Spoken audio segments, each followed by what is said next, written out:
Hello everyone, নিয়ে চলে এলাম নেল সিরিজের থার্ড ডে আজকে দেখাবো ব্লুমিং জেল দিয়ে কিভাবে রোজ করা হয়। ফার্স্টে ব্ল্যাক বেস কোট দিলাম 1 কোট, সেটাকে 60 সেকেন্ড কিওর করলাম। তারপর আবার সেকেন্ড বেস কোট ব্ল্যাক দিলাম, সেটাকেও আবার 60 সেকেন্ড কিওর করলাম। তারপর ব্লুমিং জেল অ্যাপ্লাই করতে হবে।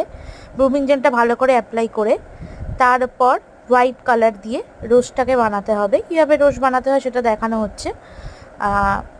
ভালো করে রোজটাকে করতে হবে, কিন্তু রোজটাকে একটু স্পিডে করতে হবে। কেন? ব্লুমিং জেল অ্যাপ্লাই করা হয়েছে। ব্লুমিং জেল অ্যাপ্লাই করলে খুব তাড়াতাড়ি জিনিসটা স্প্রেড হয়। স্প্রেড হলে তাহলে আমাকে তাড়াতাড়ি অ্যাপ্লাই করতে হবে ব্লুমিং জেলটা।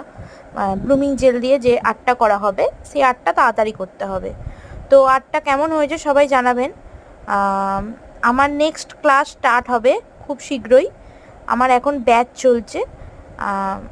আমার নেল এক্সটেনশানে আমি কাজ করে থাকি, আমাকে তার জন্য কন্ট্যাক্ট করতে পারেন। আমার কন্ট্যাক্ট নাম্বার 9073502379। এই নাম্বারে আমার সাথে কন্ট্যাক্ট করে নিতে পারেন। আর্টটা কেমন হয়েছে জানাবেন। সবাই ভালো থাকবেন, সবাই সুস্থ থাকবেন, সবাইকে টাটা। সবাই লাইক করে সাবস্ক্রাইব করে দেবেন।